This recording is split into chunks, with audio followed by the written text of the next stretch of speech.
Hello class 7, आप सभी का स्वागत है आपकी विज्ञान की कक्षा में। आशा करती हूँ कि आप सभी अच्छे होंगे और अच्छे से पढ़ाई कर रहे होंगे। बच्चों, आज हम पढ़ेंगे पाठ 9 गति एवं समय, motion and time. Let's begin the class.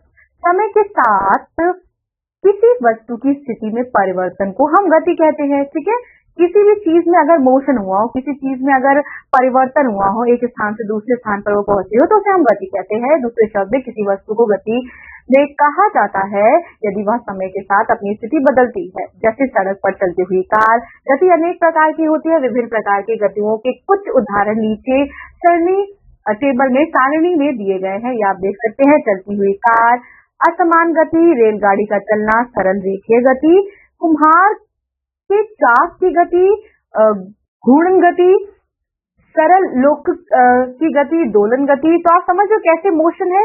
अगर कोई कार चल रही है तो असमान गति है, मतलब वो इधर उधर हो रही है, कभी लेफ्ट राइट हो रही है, कभी गोल गोल घूम रही है। जैसे हम ट्रेवल करते हैं तो हम एक डायरेक्शन में तो करते नहीं है, लेकिन अगर रेलगाड़ी पे चल रहे हैं तो एक क्या है, एक सरल रेखी है, एक हमें लाइन है, एक पटरी है, उससे रेलगाड़ी चलती है। कुम्हार की चाक क्या है, घूर्णन गति है बच्चों, जो गोल गोल घूमती है।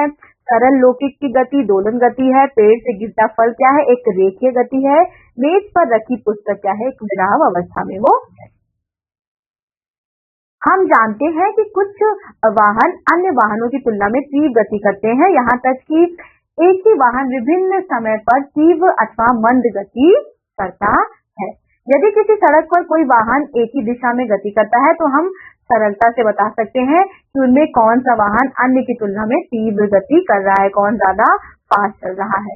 ठीक है, कौन मंद अथवा तीव्र गति करता है, इसका निर्णय करने में वस्तुओं द्वारा किए गए काल अंतराल में तय की गई दूरी हमारी सहायता कर सकती है। उदाहरण है, कल्पना कीजिए आप अपने मित्र को विदा करके बस अड्डे जा रहे हैं और मान लीजिए कि आप बस से चलते ही अपना साइकिल के पेंडल मारने लगते हैं और 5 मिनट के पश्चात आपके द्वारा चली गई दूरी बस द्वारा चली गई दूरी से बहुत कम हो जाती है, because there is no comparison between अगर कोई साइकिल से चल रहा हो और कोई बस से चल रहा हो। हम प्रायः यह कहते हैं कि तीव्र चलने वाले वाहनों की चाल अधिक होती है। 100 मीटर दौड़ में यह निर्णय करना सरल होता है कि किसकी चाल अधिकतम है। जो धावक 100 मीटर दूरी तय करने में सबसे कम समय लेता है उसकी चाल अधिकतम होती है। ये बच्चों एक्टिविटी दी गई है, इसको अच्छे से पढ़िएगा और याद कीजिएगा। दूरी, डिस्टेंस एंड डिस्प्लेसमेंट क्या होता है। दूरी गति की अवस्था में किसी वस्तु द्वारा पथ पर तय की गई लंबाई है और यह किन्हीं दो स्थानों के बीच की लंबाई है। विस्थापन किसी वस्तु द्वारा प्रारंभिक बिंदु तथा अंतिम बिंदु के बीच न्यूनतम दूरी विस्थापन है। दूरी व विस्थापन को निम्न चित्र द्वारा समझते हैं। चित्र में दूरी परंतु विस्थापन AC तक केवल 5 मीटर ही है। अब ये देख सकते हैं A, B और AC। AB 4 metre, AC 5 metre और BC की दूरी 3 मीटर है। तो AB plus BC is equal to 7 metre. ये आप देख सकते हैं चित्र में दूरी कितनी है, 4 plus 3 is equal to 7 metre. अब चाल क्या है, ऊपर दिए गए उदाहरण के अधिक चाल से यह संकेत मिलता है कि किसी दी गई दूरी को कम समय में तय किया गया अथवा किसी दिए गए समय से अधिक दूरी तय की गई। दो या अधिक वस्तुओं में कौन तीव्रतम गति कर रहा है, इससे ज्ञात करने की सबसे सुविधाजनक विधि यह है कि हम उनके द्वारा किसी एकांक समय में तय की गई दूरी ज्ञात करें। और इसी प्रकार क्या होगा, हम दो बसों द्वारा 1 घंटे में तय की गई दूरी जानते हैं, तब हम यह बता सकते हैं कि उन दोनों में से कौन सी अपेक्षाकृत मंद है। कैसे करेंगे, चाल तय की गई दूरी दिया गया कुल समय। ठीक है, कितना डिस्टेंस है और कितना टाइम है, ये क्या है आपका स्पीड है। Activity you have to study and learn it properly. यदि हम किसी वस्तु द्वारा किसी निश्चित दूरी को तय करने में लगे समय को माप लेते हैं तो हम वस्तु की चाल ज्ञात कर सकते हैं। कक्षा 6 में आपने दूरी मापना सीखा था, परंतु हम समय कैसे मापते हैं आइए पता लगाएं। समय की माप, मेजरमेंट ऑफ टाइम।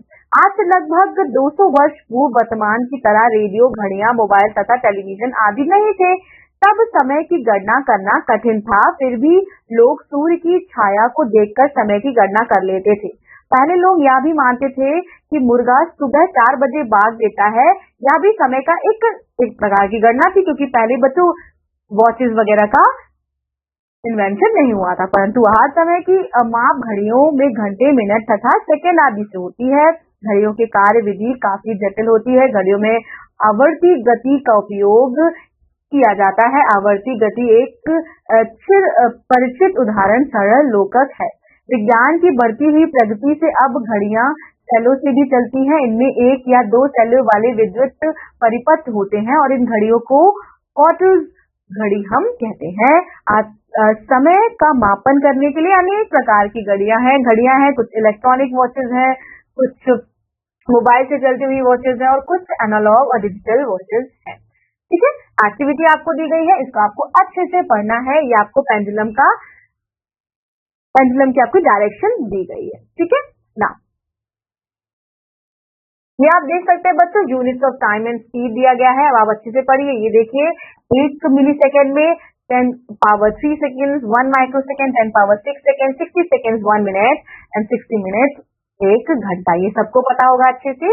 जब लौकिक घड़ियां प्रचलित नहीं हुई थी, तब संसार जो है वो विभिन्न भागों में समय मापन करता था। बहुत सी युक्तियों का उपयोग किया जाता था। कौन कौन सी थी वो? धूप घड़ी थी, रेत घड़ी थी। इस प्रकार की युक्तियों के कुछ उदाहरण है। ये देखिए, जंतर मंतर नई दिल्ली में इसको धूप घड़ी कहते हैं। ये जल घड़ी है। प्राचीन काल में प्रयुक्त समय मापन की कुछ युक्तियां। ये क्या है? ये रेत घड़ी है। रोचक तत्व क्या है? किसी दिए गए लोकक का आवर्तकाल नियत होता है और इस खोज के विषय में एक रोचक कहानी है। आपने सुप्रसिद्ध वैज्ञानिक गैलीलियो गैलीली 1564 to 1642 ईस्वी का नाम सुना होगा। कहा जाता है कि एक बार गैलीलियो गिरजाघर में बैठे थे और उन्होंने यह देखा कि छत की जंजीर द्वारा लटका कोई लैंप एक ओर से दूसरी ओर धीमी गति कर रहा है और उन्हें यह पाकर आश्चर्य हुआ कि लैंप एक दोलन पूरा करने के अंतराल में उनकी नब्ज, स्पंद, धड़कन की संख्या हर बार समान रहती, यानी कि इधर से उधर होता है तो हर बार उसकी जो टाइमिंग थी वो सेम थी। गैलीलियो ने अपने परीक्षण को सत्यापित करने के लिए विभिन्न लोकों के साथ प्रयोग किया और उन्होंने यह पाया कि किसी दो दी गई लंबाई के लोकक सदैव एक दोलन को पूरा करने में समान इक्वल टाइम लेते हैं और इस प्रेक्षण को लौकिक युक्ति घड़ियों के विकास को एक नई दिशा मिली, एक नई बच्चों डायरेक्शन मिला। कामनी युक्त घड़ियां और कलाइयों की घड़ियां लोक युक्त घड़ियों का परिष्कृत रूप थी। ठीक है, चाल मापन, स्पीड का मापन कैसे करेंगे? चाल मापन यंत्र द्वारा कैसे होता है बच्चों? हम अक्सर देखते हैं कि एक कार ड्राइवर कार को यातायात नियमों के अनुसार एक औसत चाल में चला रहा है या नहीं।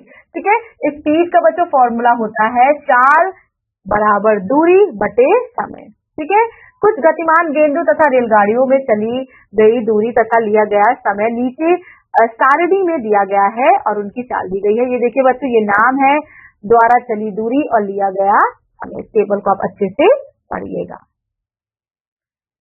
जिस प्रकार हम चाल की गणना करते हैं उसी प्रकार हम दूरी की भी गणना करते हैं। दूरी इज इक्वल टू चाल मल्टीप्लाई बाय समय। ठीक है, स्कूटर, कार, वायुमान तथा रेल आदि के इंजनों में दूरी एवं चाल ज्ञात करने के लिए मीटर लगे होते हैं ना।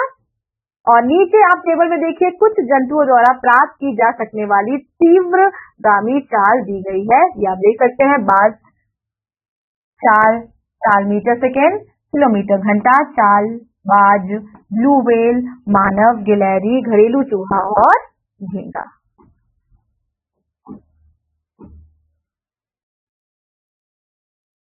डिस्टेंस टाइम ग्राफ, ये क्या है बच्चों? किसी वस्तु की गति को वस्तु द्वारा चली गई दूसरी समय के बीच एक ग्राफ द्वारा निरूपित किया जा सकता है। और आपने यह देखा होगा कि समाचार पत्र, पत्रिकाएं आदि सूचनाओं को रोचक बनाने के लिए उन्हें विभिन्न प्रकार के ग्राफों के रूप में प्रस्तुत करती हैं। चित्र में दर्शाए गए ग्राफ को पाकर स्तंभ ग्राफ कहते हैं। प्रकार के ग्राफ को स्तंभ ग्राफ कहते हैं। और ग्राफीय निरूपण का एक अन्य प्रकार वृत्तीय रेख या पाई चार्ट है। ये देखिए बच्चों, ये क्या है? किसी टीम द्वारा प्रत्येक ओवर में बने रनों को दर्शाता ये स्तंभ ग्राफ है, पाई चार्ट है। वायु संगठन दर्शाता पाई चार्ट और किसी बच्चे की आयु व भार को दर्शाता रेखा ग्राफ चार्ट। आइए ग्राफ बनाना सीखें। चलिए ग्राफ कैसे बनाते हैं बच्चों, चलिए देखते हैं। एक ग्राफ पेपर लीजिए, चित्र में दर्शाए अनुसार इस पेपर पर एक दूसरे के लंबवत दो रेखाएं खींचिए। जैसे आप देख रहे हैं, इक्वल कीजिए। क्षैतिज रेखा पर एक्स ओ एक्स अंकित कीजिए और इसके एक्स अक्ष कहते हैं। इसी प्रकार ऊर्ध्वाधर रेखा पर वाई ओ वाई अंकित कीजिए, इसे वाई अक्ष कहते हैं। एक्स ओ एक्स तथा वाई ओ वाई का प्रतिच्छेद बिंदु मूल बिंदु कहलाता है। जिन दो राशियों के बीच ग्राफ खींचा जाता है उन्हें इन्हीं दो अक्षों के अनुदिश दर्शाया जाता है। हम एक्स अक्ष पर धनात्मक मानों को ओ एक्स के अनुदिश दर्शाते हैं और इसी प्रकार वाई अक्ष पर धनात्मक मानों को ओ वाई के अनुदिश दर्शाते हैं। और इस अध्याय में हम केवल राशियों के धनात्मक मानों पर ही विचार करेंगे। ठीक है, अब आप ये देखिए, ये टेबल दी गई है। किसी कार की गति 1 मिनट में 1 किलोमीटर, 2 मिनट में 2 किलोमीटर, इसी तरह से आगे वो बढ़ रही है। आप निम्न प्रकार से ग्राफ बना सकते हैं। कैसे? दो अक्षों के को निरूपित करने के लिए दो लंबवत रेखाएं खींचिए तथा दिए चित्र में दर्शाइए अनुसार उन पर तथा एक्स वाई अंकित कीजिए। इस तरह से बच्चों आप ग्राफ जो है वो बना सकते हैं। ये देखिए, यहाँ पर ग्राफ बना हुआ है। ऐसे फॉलो करके आप ग्राफ को बना सकते हैं। ठीक है, व्यापक रूप में पैमाने का चयन इतना सरल नहीं होता है जितना उपर्युक्त उदाहरण में दर्शाया गया है। हमें एक्स अक्ष तथा वाई अक्ष पर वांछित राशियों का निरूपित करने के लिए दो भिन्न पैमानों का चयन करना पड़ सकता है। ठीक है बच्चों, ये आप देख सकते हैं। इससे रिलेटेड बहुत सारे क्वेश्चन है जो आप सॉल्व करेंगे तो आपको बहुत अच्छे से ग्राफ को कैसे करना है, कैसे सॉल्व करना है ग्राफ से रिलेटेड प्रश्न को, वो आपको अच्छे से समझ में आ जाएगा। ग्राफ बनाने के लिए पैमानों का चयन करते समय इन बातों का ध्यान रखना चाहिए। कौन कौन सी बातें हैं? जिन ग्राफ पेपर पर ग्राफ खींचना है उससे अधिकतम भाग का उपयोग करना चाहिए। प्रत्येक राशि के मध्यवर्ती मानों को भी ध्यान में रखना चाहिए जिसके उन भागों को ग्राफ पर चुने हुए पैमाने द्वारा अंकित करना सुविधाजनक हो और प्रत्येक राशि के अधिकतम और न्यूनतम मानों के बीच अंतर को देखना चाहिए। आपका पाठ यही समाप्त होता है बच्चों। पाठ का अच्छे से अध्ययन कीजिएगा। मैं आपसे मिलूंगी आपकी अगली विज्ञान की कक्षा में। तब तक के लिए अपना ख्याल रखिए, खुश रहिए और अच्छे से मन लगाकर पढ़ाई कीजिए। धन्यवाद।